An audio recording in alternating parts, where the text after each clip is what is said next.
Okay. Hello, everyone. It's lovely to see you all today. Thank you for joining us. I guess it's great to have you here as part of our social media campaign week, which Sarah's going to tell you a little bit more about shortly. For those of you who don't know me, and there's quite a few unfamiliar faces to me on this Zoom, I'm Jane, and I manage the Employability SEN, which is one of the thematic SENs that SENScot run. Basically, we have about 300 members doing all different sorts of employability across Scotland. So before we start, I'm going to quickly whiz us through the Zoom rules, which I imagine you're all entirely familiar with by now. So if you could keep yourself on mute if you're not contributing, that would be great. So we minimize the distraction of background noise. Please feel free to use the chat to say hello, introduce yourself, to share information, ask questions. And just to confirm, I haven't asked this question, but I'm imagining Fiona and Matt are okay for us to share the presentations following the event. Nodding, excellent. Excellent. Okie doke. So as Sarah says, we are recording this session and it's going to be shared as part of the campaign week. So I guess if you have a question to ask and you don't want it to be on the recording, you have a couple of options. So you can either message either myself or Sarah privately on the chat and we can ask it for you anonymously, obviously. Or at the end of the recording, we're going to stop, we're going to say goodbye, we'll carry on after the recording. And then if you've got a question that you would like to ask that you would prefer it not to be recorded, then you can ask it then. I hope that is clear. Again, we are aiming for the session to be pretty informal. And again, if you would feel more comfortable, or if you're having any technical issues, if you feel more comfortable asking a question, you can just put it through to, but you don't want to speak rather, you can just put it through to myself or Sarah privately on the chat. So, as I said, this session is part of our campaign week focusing on community tourism in Scotland. And we're obviously keen to look at the contribution social enterprises make in this area, and also focusing specifically today on maximising employability opportunities and job creation.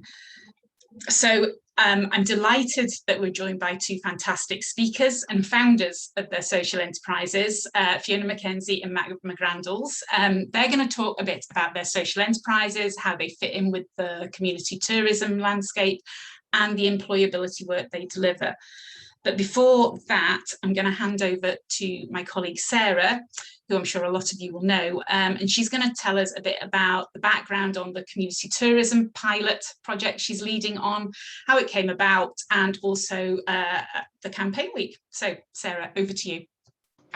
Hi everybody, lovely to see you all.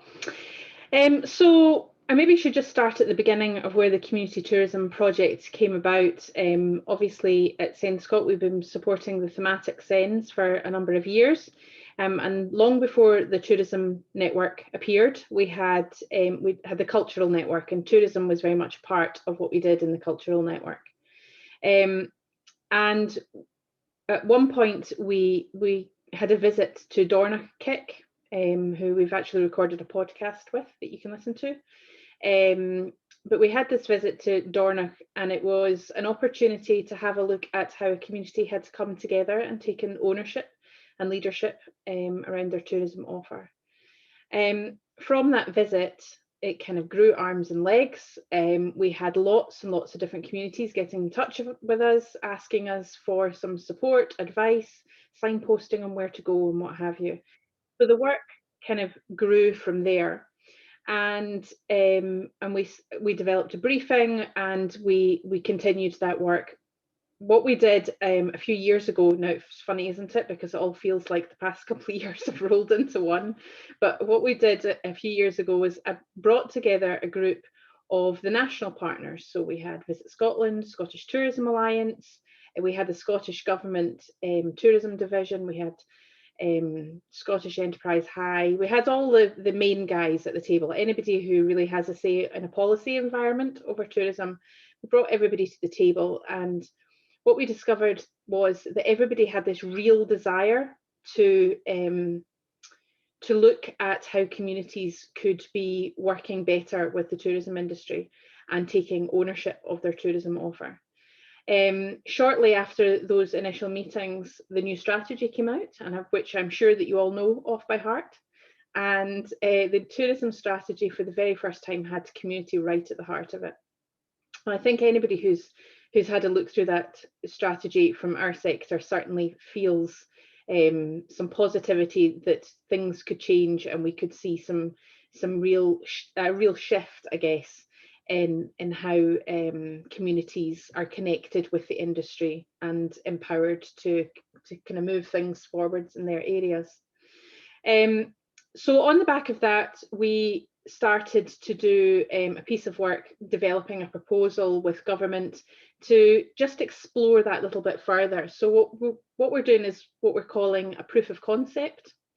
So really it is about exploring those conversations that we have had over the years with social enterprises and taking it that step further, because we very much recognise that community is not just about social enterprise that we work with. It includes private sector, public sector, community activists, it includes everybody in the community. So we wanted to take it that step further. So we're currently running a project with 2 pilot areas, one in Girvan, one in Brechin, connecting with those communities and providing them with resource and support to assess their tourism offer, have a look at what they believe their needs are, and take some of those forward. Now, at the heart of that is the community needs. So we've been saying all along, what's good for community is good for tourism.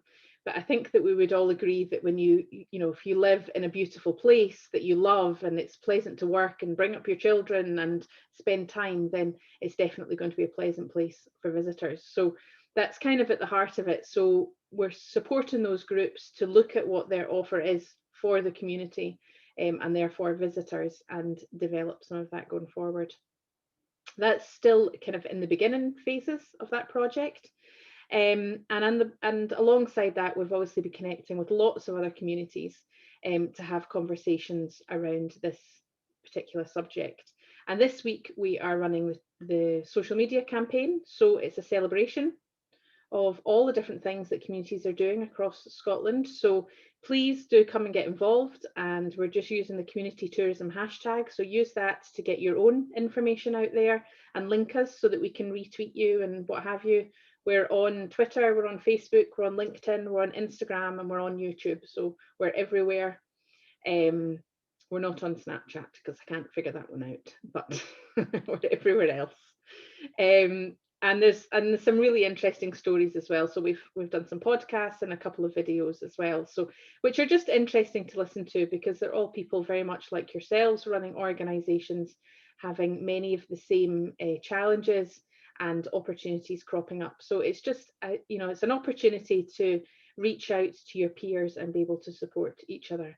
Hence us coming here today to talk about employability. And I think that when we look at the strategy, again, that strategy has community at the heart of it, but how are they going to deliver on the community aspects? I don't think that's quite as easy as anybody maybe thought it might be.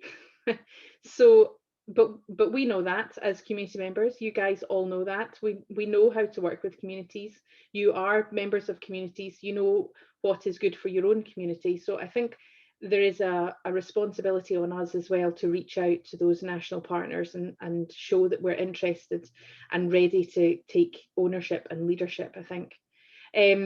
So this is really just a platform to be able to start those conversations and chat about that. And the employability aspect is hugely important. Obviously, we're going to come on to that with Matt and Fiona and the work that they do. But I think at this particular time, when the tourism industry has struggled so hugely over the past year or so, and then on top of that we had Brexit and all the issues that come around employability for that as well. So there are quite a few hurdles to get over, but I think that there is probably light at the end of the tunnel, and I think there's a lot of experience, certainly there's a lot of experience in this room to be sharing with each other. So I'm hoping that the discussion session you'll be prepared to support each other a bit as well and share your best practice with each other.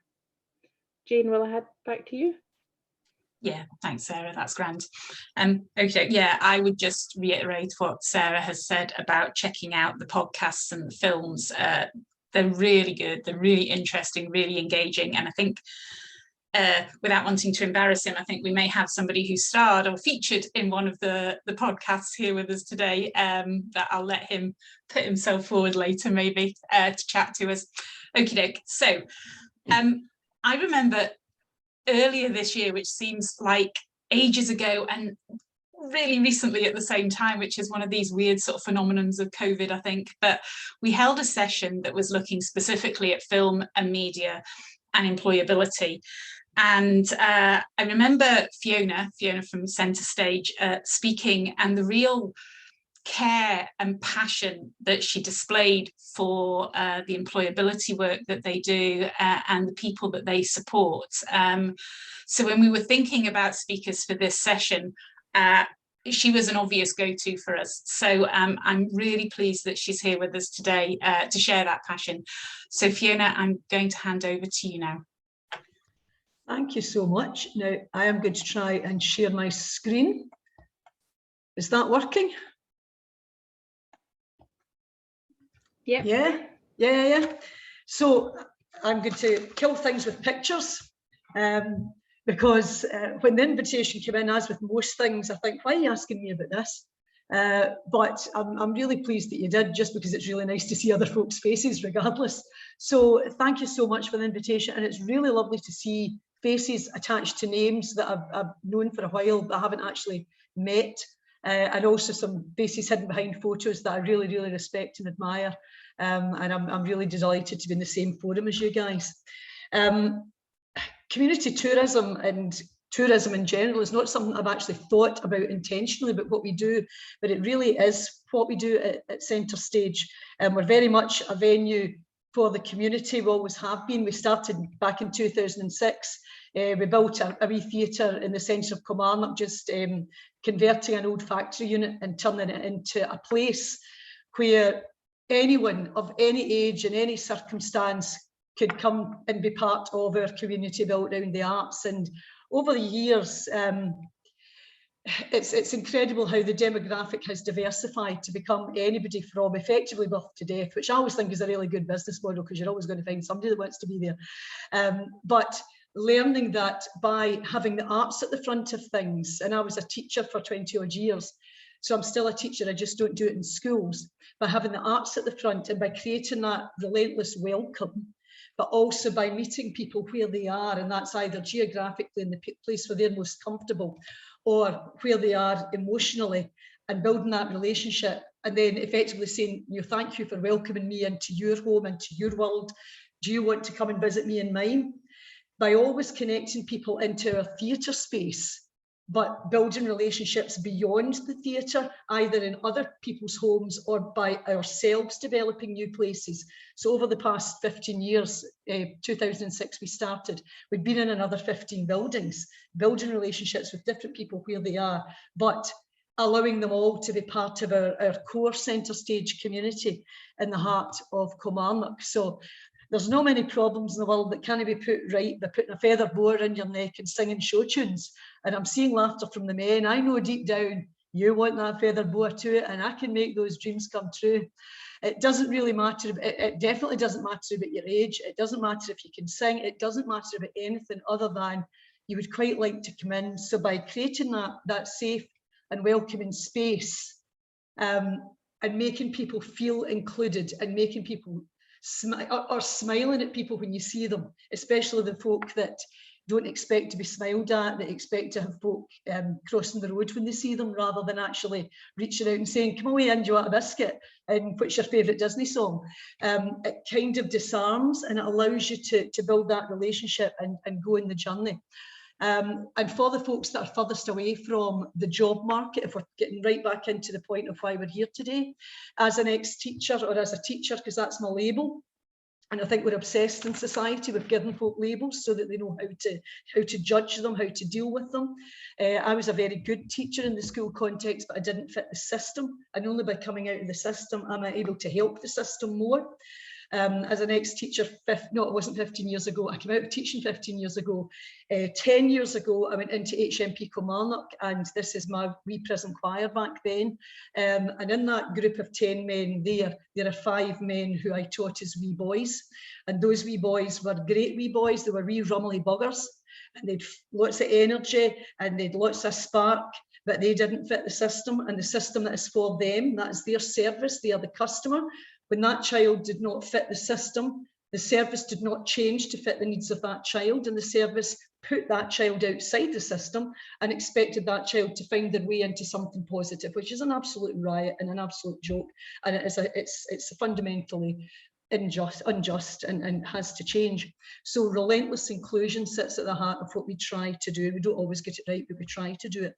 And these men, and what I've learnt from the men who were excluded from my profession, so I'm culpable for this is my fault. My profession has a lot to do to make things better here. They did not reach a positive destination, and there's one man in here, and I'll not point him out, but when we were starting Centrestage 15 years ago and get into all the banks and saying, I need a bank loan to build a theatre in an old building and it'll be great, and it's in Kilmarnock, and I was getting laughed out right, left and centre because Kilmarnock doesn't do the arts.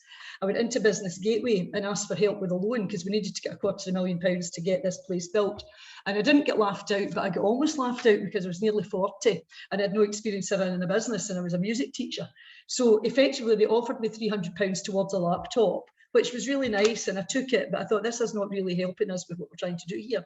And when I was in HMP Kilmarnock, one of the men in there recognised me, and he said, and he told this story that the same year that I was going in trying to get the bank loans, he had gone into that same place, that very same branch of Business Gateway, and said he wanted to start his own business. He wanted to start a business, wheelie bin cleaning, car valeting and window washing. Absolutely commendable idea. But he went in wearing a Kappa shell suit and a hat at a jaunty angle. So he didn't look like a prospective business person. So he got laughed out as well. Maybe not laughed out, but much like myself, you're not really fitting what is going to be going into business and starting your own enterprise or even being employable. So he was put out and he became a highly successful drug dealer. So, you know, had we channeled him, not only at that point when as a young adult, he was showing the signs of wanting to be not only employable, but entrepreneurial and potentially being an employer, we put him out and told him, you don't fit. And he eventually found that he did have those entrepreneurial qualities. He became very enterprising, but it was a really bad thing he was doing with horrible consequences for many. And he ended up in there with all the negative consequences for his family. So much of what we're doing now and in the future is about finding those boys, those men, those women who are on the outskirts or even right outside the windows, desperately trying to get in, but they don't really get an awful lot of help to get in. There's an awful lot of talk about transformation, a lot of talk about really helping folk change or progress, but talking's not enough. We have to actually go on with doing it. So the folks you're seeing there are not ex-offenders or ex-addicts, they're writers, they're artists, they're creative, they're musicians, they have strengths, they have skills, and they have progressed beyond that initial label. But so much of that learning over the past years has had to be taken by our organisation and distilled to allow us to do the next bit. And the next bit for us has been, over our business model has been an absolute riot, and it's been very much a thing that I've heard as an actual business model called muddling through. You don't quite know what you're doing, but you know what your end result has to be, and you're kind of working back from there, and you're ducking and diving, and you're learning who you should talk to, learning who you shouldn't talk to. You're making mistakes, but because you're learning from the mistakes, you're getting better at doing what you're doing, and you're starting to cut through the rubbish to get closer to the sweet spot of what you need. And for me, and this is just my truth in the context of Centrestage, so please don't take anything from it or that I'm trying to tell you how to suck eggs. But for me, I know that we need our place, our own place, that allows us to welcome everyone that we work with and not have them disconnected across lots of sites. We need to work with the willing. And just as you said earlier, Jane and Sarah, we need to work with the willing across sectors. We cannot make change unless we work across the private, the third, the public, across regions, across politics, and we reach out to find the willing, and together we tell a story of transformation, because it's far too easy for the big system to swipe us and say, it's really nice what the first sector does. Aren't they great? Aren't they brilliant? I'm tired of being told how great we are as a sector. I would like somebody to put their money where their mouth is and actually trust in us financially to do what we do, and not expect us to continually have to develop our own funding streams and get some crumbs for the master's table to be allowed to do what we do, because we know it works and we openly admit the things that we don't do, and we give them away to other people. However, our solution has been to find a bigger place that is allowing us to bring everything together, and this is Kilmarnock Academy, which is the largest community-led asset transfer in Scotland, which I didn't know before we started the journey. If I'd known before what I know now, I maybe wouldn't have done it, but it's sometimes better not to know and just to keep walking. So I'll just show you some of the befores and afters, because this has been happening during COVID, which is absolutely ridiculous. As social enterprises, as charities, we're told, generate as much income as you can, do not be dependent on the handout. So we were doing as much as we could to generate as much as we can. Then on the 16th of March, all our income disappeared overnight. So we had to become really creative about how we would survive. We were also in the middle of a 4.6 million capex project, and we were in the middle of demolishing another, well, predominantly our original site, plus other sites were being fully dilapidated as well. So it was a perfect storm. However, we've come through it, and it's best just to forget these things. So that building now looks like this, which is very, very lovely. That's the old building. It's the 1898 building. The only building, the only school in Scotland that's hosted two Nobel Prize winners, Boyd Orr and Alexander Fleming. So from an educational perspective, for lifelong learning, for progress, for aspiration, this place has got it in spades. This is how it looked when we kind of took it over. In the old building, there is also a 60s building and an 80s building. So that has now been transformed into a small community venue, but with employability space above, which will feed the wider opportunities for our community and wider tourism to benefit from. This is just looking up into the atrium of what was this supposedly disposable old building that had no educational value to the local authority. And I'm deeply grateful that they saw no educational value in it and couldn't make it accessible, because we can. And I think in our sector, and particularly in social enterprise, we're really good at looking at things that other folk say are just broken or useless or disposable. And we say, no, we can actually do something with this. We spend time polishing the diamond. There's just one of the big rooms. It's become a lovely dance studio, performance studio. This is the outdoor space. This is how it looked in the day that COVID hit. This was a bad day for all concerned. We just looked thinking we're in the apocalypse. This is murder. However, this is a few months ago. And this is the view out to it now. So the outdoor space is just as important as the indoor space, but it's about creating those opportunities for learning about groundskeeping, about maintenance, about window cleaning. Everything across this site is about us to be able to control the opportunities to volunteering, to work experience, and then through our contacts with the Ayrshire Chamber, with our wider employment network, to be able to progress people, hopefully, into employment. This is the assembly hall as we inherited, get the cold chills for the old hires. We took the stage and put it down the other side and cut the floor out of some biology classrooms. Again, this is the photo of the day that COVID hit. So we'd had to dig right down to the foundations to be able to build it up into an aspirational community, an aspirational theatre, which is for the community. The vast majority of our performances, at 70 a year, came from our community. But now we can offer the space for wider acts to come in and allow it to become an even more attractive tourism venue. So that was the stage getting built up. With our team on it back in, well, I can't even remember, maybe 9 months ago. And this is how it looks today, which is quite cool. And again, when you think about creative industries, you think about the opportunities across creative industries. Yes, the creative industries are an absolute meltdown at the moment, but they will come back, and the arts will be needed even more than they've ever been before. That's the view from the stage. So we're taking the concept of, it's a village, it takes a village. We do what we do, which is to provide a wonderful, beautiful, aspirational place and a welcome. And we provide cockamamie arts that are all about just coming in and do it, fling on your feather, go and do a kick line, have a cup of tea. That's all we need to do. We then act as the conductor to the wider services. And one of the most important parts of the whole village is what we're calling the neighbourhood, where we have space for other organisations to come in to offer wider support and wider opportunities. in equal balance. We can't just fix folks all the time. We've got to add opportunities too. So we've got everything from the NHS maternity services, health visitors, flexible childcare, arts organisations, youth services, who cares? I think we've got Ayrshire Gymnastics, about 9 different organisations coming in just now to create this kind of cultural and social and recreational thing. We don't know what it's going to be yet because we haven't learnt what matters to the community that we're going to meet yet. We know what we are going to do. We've taken the best bits of the past 15 years and we've put them into the heart of the village, which is in the heart of the town. And now we're trying to get that balance of place and people absolutely perfect so that it attracts everyone of all backgrounds. So people pay for what we do because we have a value. We are not a handout either, but you pay what you can. And if you can't pay anything, you can of course still benefit, but please let us work with you to get you to a point where you can contribute something. And if you can pay full whack because you're coming to sit in the box in the theatre and you know that you're sitting beside somebody that has paid 50p, that's okay. And if you don't want to do that, that's okay too, because you have the choice to come in. Everyone has the choice to come in, but when you come in, you will meet anyone from across the community, and everyone in that community is supporting the people who need to be included to progress to their next opportunity beyond the village, beyond Centrestage.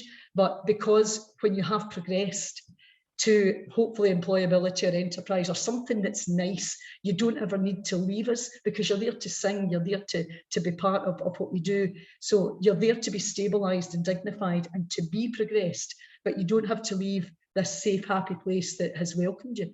So that's kind of it. So please, please, please, when all this nonsense is over, please come in and visit us because I would love to see you. I would love to hear what you think could be added, and I would also love to share our journey with anyone that thinks they would like to take on a community asset.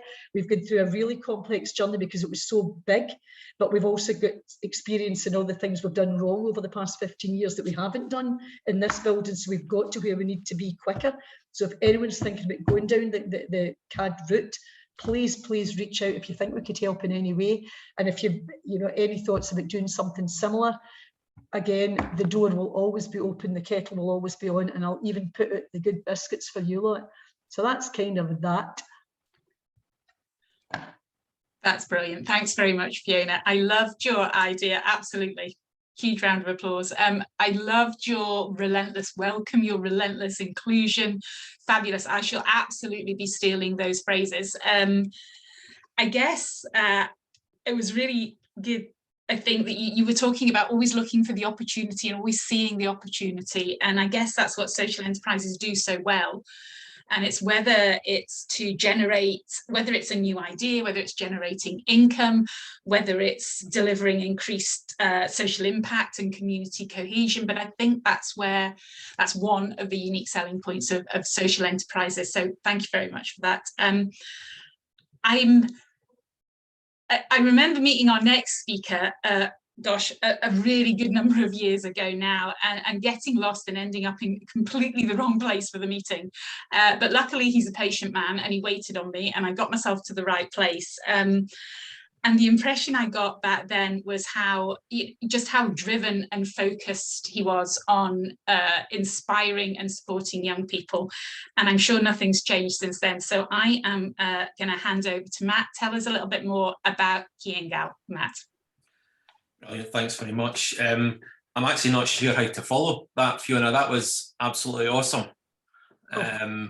My presentation is going to be a bit more regimented than that, so bear with me, everybody. But before I go on to it, I just picked up on something that you said, Fiona, with regards to labels.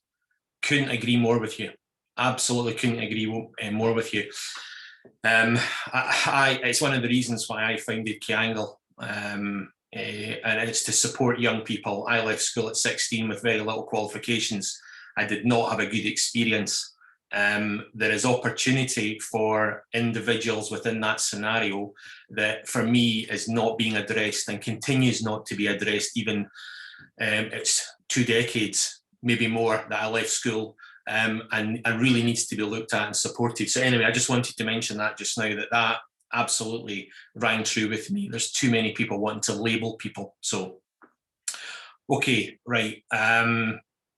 Share the screen, hopefully this works.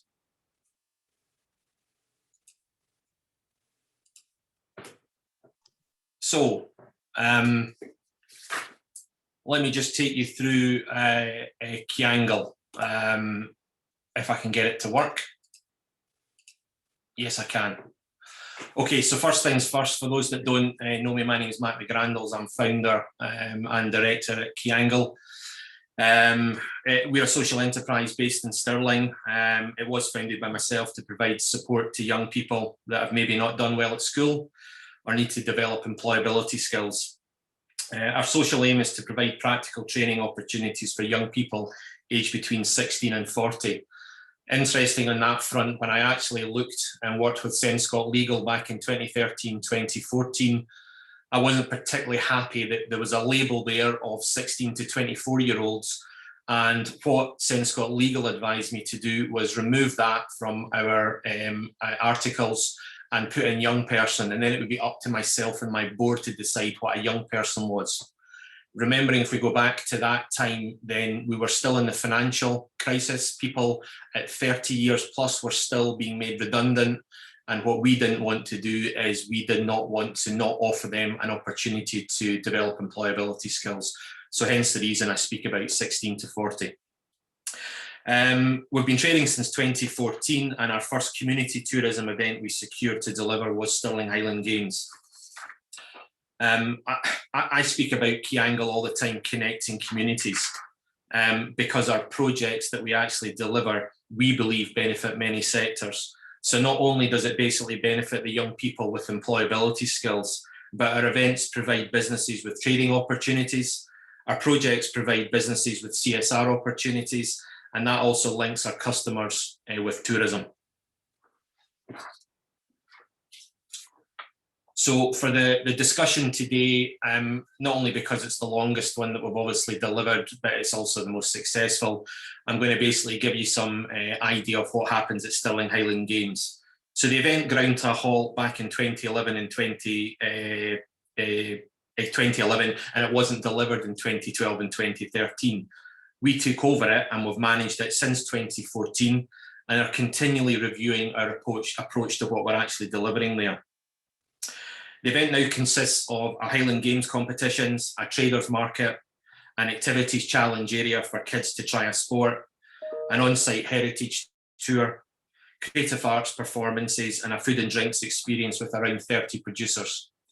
Taking everything into account, when we first delivered this in 2014, we simply had essentially a Highland Games. And for me, events is all about basically listening to what people are saying from whatever area it is, taking it on board, adapting it if we need to, and then basically putting it into action the following year. We've grown this event to 5,500 visitors coming from all over the world in 2019. However, it's attracted over 25,000 visitors to Stirling since we took over in 2014. The event has provided 150 young people with practical training opportunities through one of our Into events, Into Digital or Into Heritage programmes. We engage with around 50 businesses each year by selecting them to showcase their products at the event. And the wider economic impact for Stirling businesses reached its highest in 2019 at just over 414,000. In total, though, Stirling businesses have benefited from a 1.7 million economic impact. We've also built up a small core number of volunteers and have provided volunteer opportunities through our projects to over 300 people from all over Scotland. At the end of each project, we collate feedback from each section that we work with. So what we mean by that is that we actually do reviews with the 7 committee members of Stirling Highland Games. We work with the 60 volunteers that are normally part of what we're doing. We work with the 70 plus businesses at any one given project to take feedback. And really just as important, we work with over 200 customers. So that's the people that actually come to the event or project that we're actually delivering and take on their feedback as well.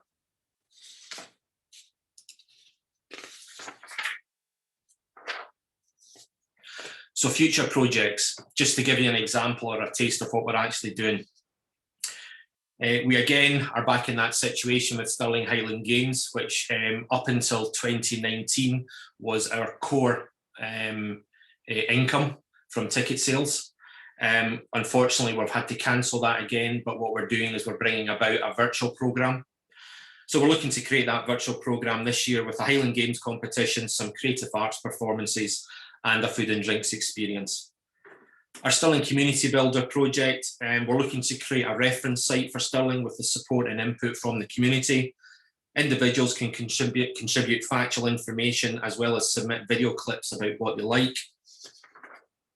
The idea of this project is that it will become the portal for tourism for Stirling, with the support and involvement of the community. We've also got Caledonia Festival at the end of the year, and we're looking to create a virtual programme that celebrates St Andrew's Day. Last year, as part of what I like to say is Ceangail's support in the fight against COVID, we managed to secure a grant that allowed us to deliver what we called Frontline Festival Scotland. And we basically ran a 10-hour virtual programme with 39 Scottish artists playing throughout the day to raise awareness of the 4 frontline charities, as well as raise some money from them. We've taken on board the success of that. We've rebranded it as Caledonia Festival, and we'll continue to work with the creative arts sector to bring about the biggest online showcase and celebration we can. Our aim, obviously, is to deliver this event in 2022 at a venue, attracting visitors from the rest of the UK as well as overseas. And lastly, we've got Scottish City Tours. So we're looking to create virtual tours in Scotland cities for people interested in Scotland but not wanting to travel. And literally that has just come hot off the press that we've actually been successful again in being selected for 6 Kickstart placements.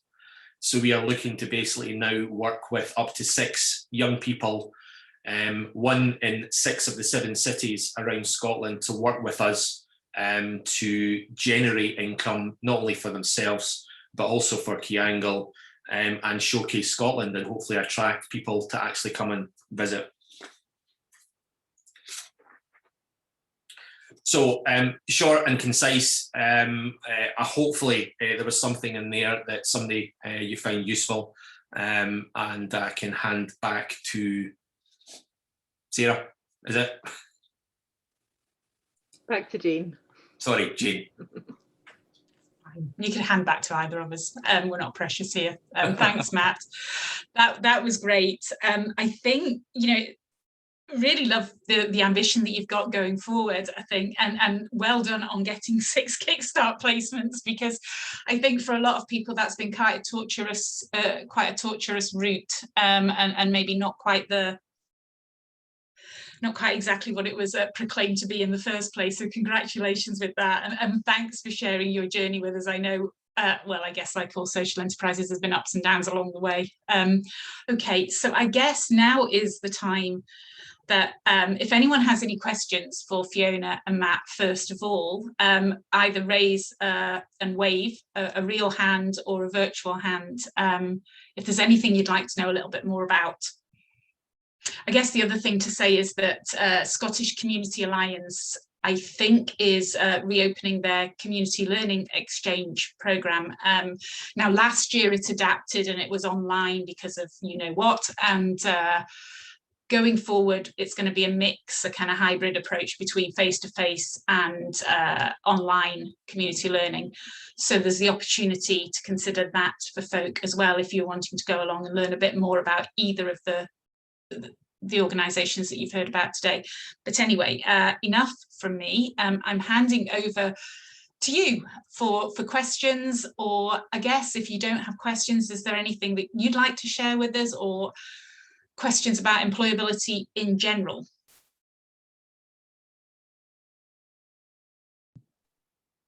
Can I say something? Kirsty, hello. Hi, I don't think I've met many of you before. My name's Kirsty Buchanan. I'm based up in Inverness, and I work for a company called Interface, which some of you may not be familiar with. We match companies and social enterprise, all companies, with academics from across Scotland's universities to support mostly innovation, but actually drive forward some of the challenges that you're having or opportunities that you have available to you, just to get that burst of expertise in there. So if anyone's interested in that, then please do. I'll put my email and I can connect you with your regional contact. But I just want to say what an amazing job both speakers did in explaining their service, and it's really blown me away, actually, the activities that are going on in your regions and your areas. And Fiona, I think everyone should do some time in the prison for a little while, working in the education centre to really see just how we have failed maybe as a society by just having prisons in the first place, because so many of them are sitting in there because they just weren't able to kind of get that level of engagement or support through life, and it's really devastating. So I did have ideas when I left the prison service, but I just recently graduated and I had little to no experience in many things. So I really put it on the back burner, but it was something that I really wanted to do. You know, I really wanted to support these men and women that were just left behind. They were told they're bad from day one of their lives, and that they weren't, you know, going to manage anything. And then when they really understand just their capacity to learn and what they can apply themselves to, it's really wonderful to watch people grow in that way. And of course, I've worked with apprenticeship programs as well, so I really know how it is to work with young people and support young people in their way. So just a massive well done to you both in terms of what you're doing. Two massive and really important areas for society, I believe. So well done. So if you want to catch up with me, I'll put my email in there. And that's for anyone. If you want to hear more about our service and how we can actually support you to connect with the right academics to help your businesses grow, then yeah, feel free to give me a shout. Thank you. Thanks, Kirsty. That offer is hugely appreciated, and I am sure we will have some folk on this Zoom ready to take you up on that. I guess I was a bit remiss at the beginning. I should have said that unless you tell me otherwise privately on the chat, we will be sharing everybody's emails with each other, because that just kind of continues the learning and the connections, I guess. Okay, so who else would like to come in just now, either to ask a question, or I guess, I mean, tell us about the work that you're doing within community tourism and employability, or any opportunities you see, or I guess any concerns you have employability wise. Otherwise, I'm going to pick on someone. Brian, hello. Hello, I'd just jump in, like do my usual esports spiel. So yeah, hello, I'm Brian. I'm preparing to launch my own social enterprise called Scottish Esports Hub.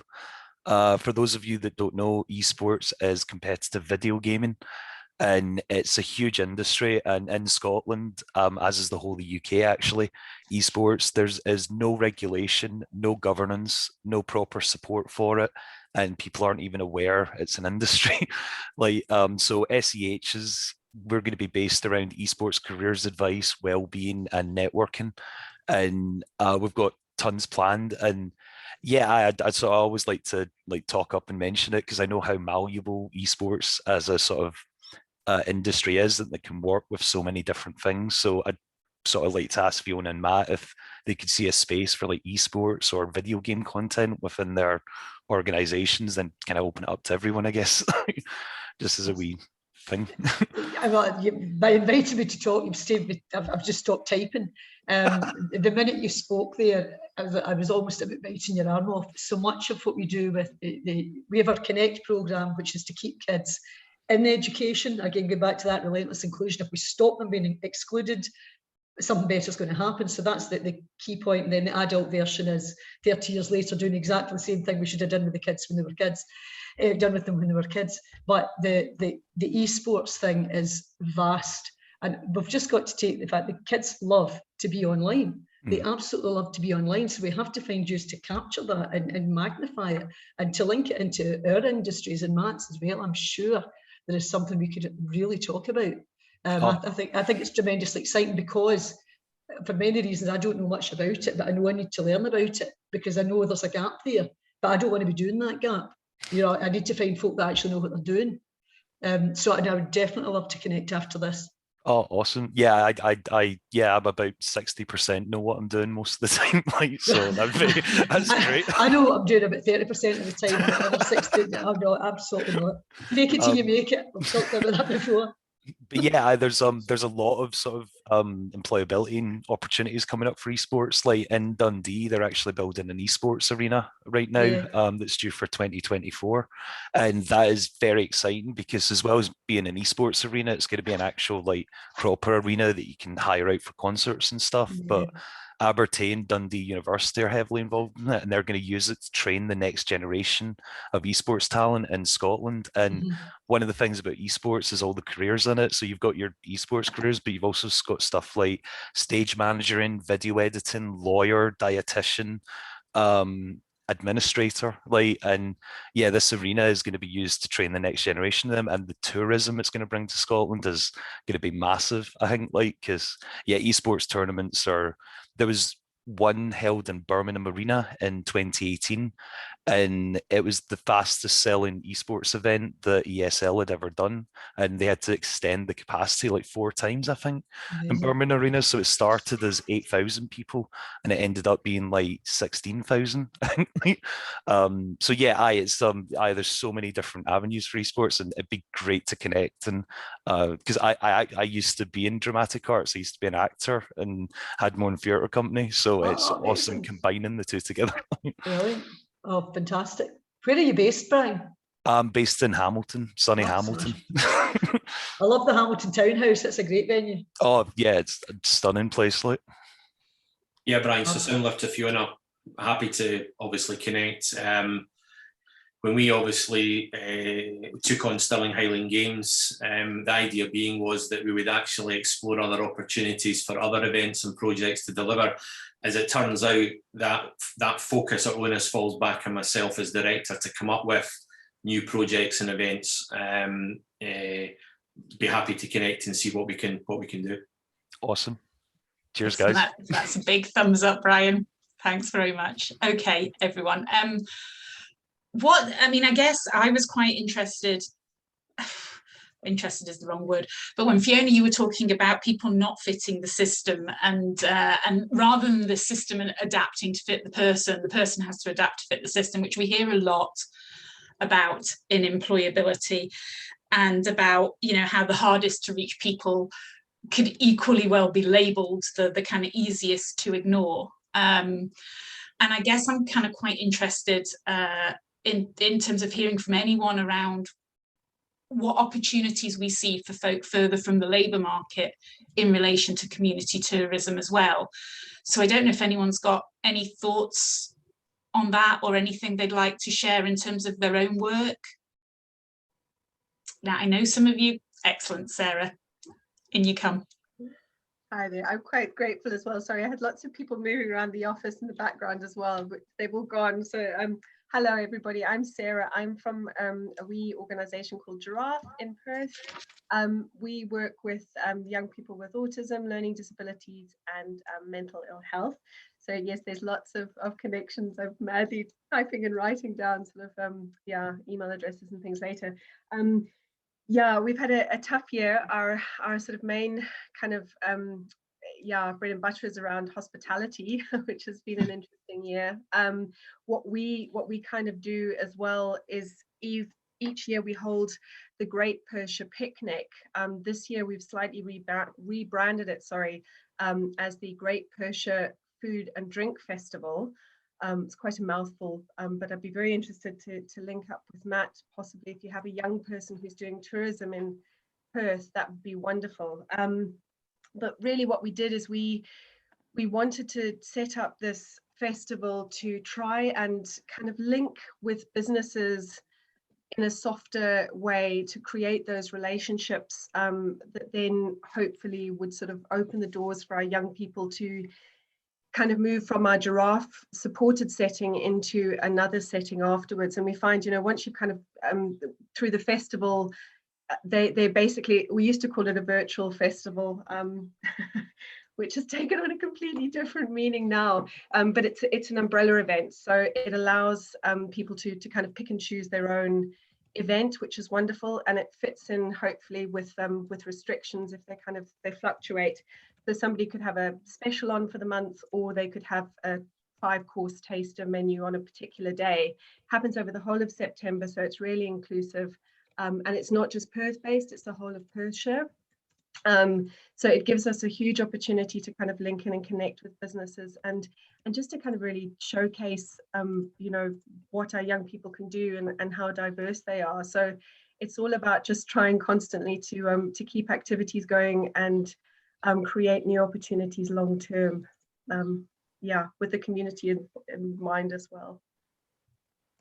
Yeah, thanks, Sarah. I think, yeah, I mean, obviously, I know a bit about Giraffe and the journey, I guess, that you guys have been on as well, and what you do and how you do it, and yeah, I mean, I think you fit really well into the kind of community tourism and employability world. And I guess I would point you in the direction of my colleague Sarah in terms of getting more involved with our campaign this week to kind of promote the Food and Drink Festival.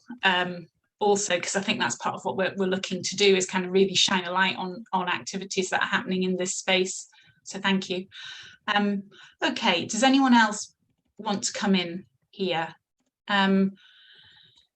Fiona, am I right in saying that you said yours was a 4.6 million capital project? Matt, do you want to tell us about yours? Yeah, I really needed that today, Fiona. Thank you. I've been sitting doing funding applications for about the last 2 weeks. Ours is just a tiny 3.5 million. It's a lot of begging letters, Matt. Yeah, it is, isn't it? Yeah. And what we're doing is we're building we're repurposing a derelict swimming pool in Montrose as a 3-screen community cinema and art space. So we're going to have a bar restaurant, we're going to have a small retail space for local artists and makers. We're going to have 3 really high quality cinema screens, Brian, for gaming events as well. Get in contact with me. I'm just looking at that just now. And it's really inspiring to hear all this because we're at the start of the journey, and this is my second job in the third sector and my first one for 12 years. So I've recently come back in, hit the ground running, 3 months to go, and we've got 200k to go on our funding. So with a little bit of luck and a fair wind, we'll drag that in by October when we open. So yeah, it's really inspiring to hear this stuff because I'm kind of starting from nowhere and I'm going, oh dear, how the heck am I supposed to figure all this out in 6 months? And I'm one of 1.5 full-time equivalents at the moment. So, you know, it is kind of the buck stops here, which I'm sure a lot of you will have experienced as well over the years. And yeah, coming from a huge organization in my previous job with 80,000 employees to one has been a real interesting experience as well. So actually just listening to people today was just brilliant and absolutely what I needed. So I just thank you very much, because sometimes we all need a little bit of an inspirational moment to say, well, you know what, if they can do it in Kilmarnock, they can do it in bloody Montrose, eh? So absolutely, yeah. And you know, Matt, you can just fling on your feather boa as well, and you'll be. Yeah, I have spears. I'm not sure if I look good in a boa, but you know, I'll try anything. So everyone looks good in a boa. That's exactly what I was about to say. Yeah, no, thanks for that, Matt. I mean, I think the thing to kind of highlight here is that Matt does feature in one of the podcasts that we are. How is it out yet, Sarah? Or is it coming out later in the week? Oh, you're on mute. So many different things open at once on my screen that I can't fit anything out. So it'll be out on Thursday morning at 10 a.m. Yeah, it's a really good podcast. So it's really interesting to hear the journey on a, what was it, a 3.5 million build? 3.5, yeah. 3.5 million build, yeah, not for the faint-hearted. Okie doke. Right, I'm aware of the time, so I'm going to do, unless anyone has anything else that they'd like to ask or share, I'm going to do thank yous and round us up, I think. So yes, well, thank you all for coming along. Hope you found it interesting and inspiring. I think it's been amazing. I think we've had some fabulous speakers and fabulous contributions. So thank you all. Particular thanks to Fiona and Matt for sharing their story and sharing it so enthusiastically, and for doing what you do, basically. And I guess I also have to say thank you to Sarah for organising this and for organising the social media campaign week. There is an awful lot of work that goes into it, so thank you to you, Sarah, too. So that I think brings us to the end of the session. If you bear in mind what I said at the beginning before we started recording, do please hang around if there is anything you'd like to discuss out with the recording. But for now, that's all from me. Oh, Sarah, on you go. Add that there are still spaces on the Friday session, so that's a conversation with the new MSP that's taken over tourism, Ivan McKee. Yeah. So it's a great opportunity to kind of come in, and it's a short conversation. It's only 45 minutes, but it's a great opportunity to come in and get some questions in if possible, but definitely get some stuff into chat and just generally show that we're supportive of community-led tourism in Scotland. So it'd be lovely to see you all there. Thank you. And thank you for hosting. I'm going to stop recording now.